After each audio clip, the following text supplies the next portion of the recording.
start it off. Okay. Welcome to Bozeman. Very exciting. You've obviously, people say maybe you've got some big shoes to fill, but you've got a resume that, you can absolutely do that. What gets you excited about this job? Well, great. Thank you. Great to be in Bozeman. And it's the world works in funny ways. And we actually, my family and I took a trip here in June and went by and flew into the airport, drove around the stadium, and then we actually stayed to go obviously to Yellowstone, which so many people do. And so it's one of those things where unfortunate situation right we're in, it's coaching, and so having to find a new job right away. The kids are not wanting to move again, but they're a little more excited knowing that what they're coming to, and that they've been to Bozeman and how beautiful it is here, and the great tradition within this team. Well, you kind of said it best. It's funny how the world works, where you were here last summer, you looked at the stadium, not knowing that maybe you would be here less than a year later, being the offensive line coach. What were your thoughts, seeing this stadium at that moment, not knowing you'd eventually be a coach, but knowing that there is such a rich history here? Yeah, it's one of those surreal things, because you didn't really think or plan that I would be in this situation, and then going by and just thinking, I see why people come here and how beautiful it is, and surrounded by the mountains, and then knowing the great tradition. And I was actually brought to it when I was playing for the Cowboys. And so I played with Dallas, and my second year, we signed an unrestricted free agent O-lineman from that team that we don't talk about, that I've learned we don't mention their name, Corey Proctor. And so I played with Corey in Dallas for 3 years, and I still talk to Corey to this day. And Corey was the first one to really start telling me about that rivalry game, and what it means to the state and to the people, and how literally divided it is. And so just having that, and then I've watched the games and watched the playoffs and been able to see that, and just to see the passion and the fans and the players and the team in this area. And so I'm really excited to be a part of it, and I can't wait to really just get going. I got to learn a lot of names before that. Now, I'm assuming Corey reached out when he found out you're going to be wearing the blue and gold, right? Not yet. I think he might still be mad, but we'll talk at some point, and so I'm sure he'll give me a lot of stuff for that and stuff. But no, it really is. It's exciting to be a part of such a great rivalry and tradition. How did you get connected with Montana State, like the office upstairs? Yeah, so you mean to get the job? Yeah. So like a lot of things, it's a lot about networking, and I was able to work with Bob Bosted, and I know Tim Polasek really well, and so those guys I've known for years, and so it's really just a connection, and we're able to really just get my name that I would be interested in this position, and then getting an interview, and then kind of just taking it from there and having conversations with Coach Housewright and Coach Began, and kind of going through that process, and then excited to be offered and happy to accept it, and even happier to be here today.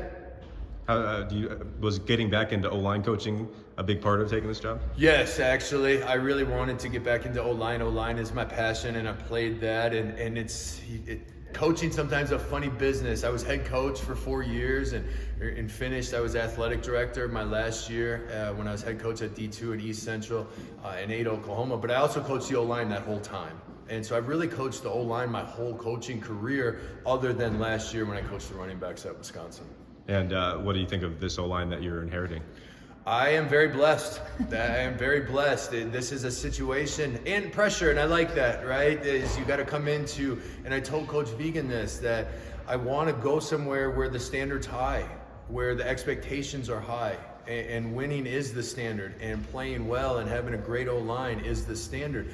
There's a lot of pressure that comes with that, but I embrace that. And so I'm very blessed, and I mean that. This is a very good O-line, and a young O-line with a lot of talent. And so one, I got to make sure I don't screw them up, and two, do what I can to help them and fit into the offense and try to put all the pieces in the right place to ultimately get to Frisco and come home with the big trophy. And do you plan to stick with an outside zone run scheme, or do a hybrid or anything like that? But that is kind of early, right? Yeah. For that, we haven't really gotten into with coaches just getting off the road recruiting, and really I'm trying to learn all the offensive linemen's names and save their phone numbers and do all those things and find a place to live, all the things you have to do. But we'll have time for that. At the end of the day, as coaches, really, and especially O-line coaches, just to put our guys in the best position to be successful, that we can do consistently and against the best teams that we have to beat to be able to win and reach our goals. When you get settled in, like after, getting to know the O-line and finding a place to live for that matter, what's first on the agenda? Well, I've already kind of started that. It's you have to be able to multitask, so you have to watch all the games. I think for me, that's the first spot that you want to start is, so I've started at the last game of the year and I'm working my way backwards and watching all the games, and that's really helped me get a feel for the 7 linemen that played last year and kind of where our starting point is. I think one thing that coaches sometimes make a mistake is when they come in, obviously we all have ideas and I have ideas, but you don't want to just come in and say, well, we need to change this and do this, right? You don't want to change something that was working. You just really want to add to it. So before I do any of that, and kind of back to the run and things like that, I want to get a feel for what's been successful and where can I help, rather than say, well, we got to change this or that. It's really just here to add on to what success and to what the O-line's been doing, whether run or pass. Yeah. You've worked at so many different levels. As you visit with the kids, what strikes you about the similarities and differences between this group and the other kids you've coached? Yeah, every kid, even in that room with 15 personalities and then 4 more that are coming on, they're all different. And they all have different backgrounds. That's the beauty of being a college coach, is you get to meet guys from so many different backgrounds. The one thing I would say, versus, there's lots of different changes, right? We all know that college football is changing by the day with the portal and the NLI and stuff like that. But here, you get a sense of the love that they have for this university, the desire to win and to keep getting better. And then, really, I didn't know what to expect. Nobody's satisfied. From all the meetings I've had with them, they all have even higher goals and they want to keep working. And in the few days that I've been able to see them in the weight room and running, they attack each day to get better, that no one is just satisfied for what they've accomplished already. Do you have a philosophy or kind of specific things you focus on with offensive line coaching? I think, yes, obviously, right? First and foremost, my job is to help them. At the end of the day, each player is different and each player has just a little bit different athletic traits, personality traits, just kind of mental way they go about things. It's really to figure out who they are and kind of what makes them tick, and then how can I help them? And what one technique might be good for one of the linemen, the guy right next to him might need a little bit different technique, mainly because his athleticism, or he bends, or he's stronger, will help him be successful. So I think that's the starting point, is not all great old linemen do the exact same thing. There's lots of ways to make your block and to fit into the system. It's really to figure out how best can I help him and coach him, and the things I ask him to do to help him, which then ultimately will help the team. And so I think that's the starting point. And then really it's just, to be O-lineman, you have to be physical. You have to be tough. There has to be a sense of, I am going to win this block. I will not let my man make the play. Like, there has to be an edge to you, that every day I'm going out and you're not touching that ball. Whether it's Tommy running the ball or the quarterbacks throwing the ball, whoever it is, my man's not making the play. And you got to kind of have that in you. And there's plenty of words in the English dictionary that describe that. I probably can't put them on the air. But you have to have that edge about you. You really do. And that, I think I get the sense early on that these guys have that. And that's where Coach Armstrong, I think, did a great job. And recruiting is really where it all starts. And these guys have done a great job recruiting, not only team, but O-line wise. Have you and Armstrong had any passing conversations before you left to kind of give you an idea of what you're coming into? We haven't, just because of timing and stuff, and it's even more so nowadays. Like, I can imagine, because I've been there, as Coach Armstrong got hired and went right on the road recruiting. He switched out his cat logo for the Fresno logo and went recruiting. So we haven't, but I've had a lot of conversations.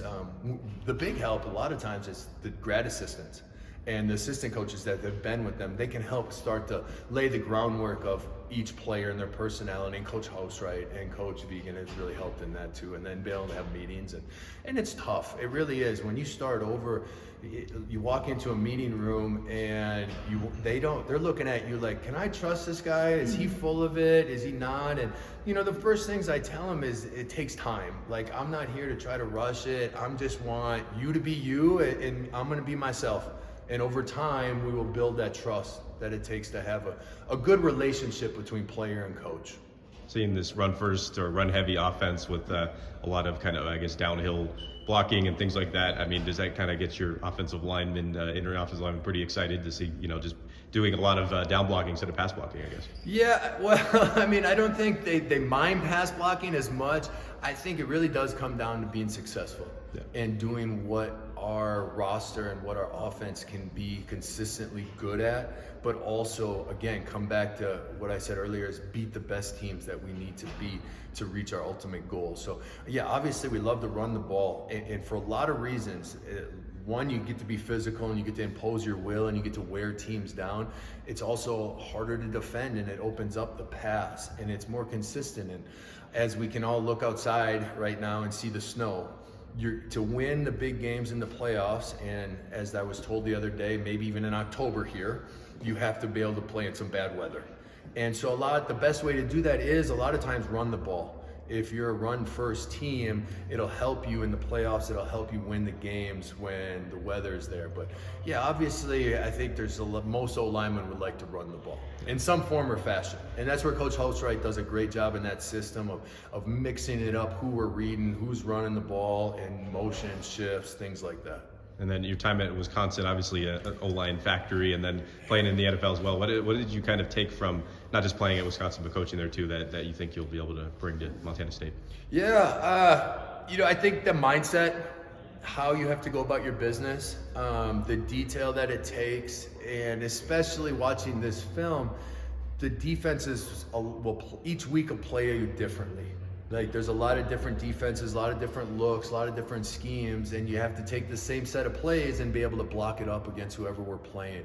And so that's a big part of it. It's just the detail and trying to coach and get that through to the players. Ultimately, offense can be complicated at times, but it still comes down to 11 guys doing their job. And before you can really do your job, you have to be able to know what your job is. And so being able to communicate that and get through to that, and then being able to have 11 guys out there, including the 5 up front, being all on the same page and block the guys that we need to block. Are there any advantages to playing center and then teaching, the other 4 positions? I think so. I mean, I think there's probably advantages to all of it. Obviously, in a heavy run gun team, meaning that we shotgun snap almost every time, I definitely think that's hard because it's not a natural thing to run off the ball but don't rifle the ball back. And so I think there is some of that to the snapping part of it. And then just a general, I think, awareness to when you play center, as I'm sure Justice will tell you, Perkins, that you have to know what everyone's doing.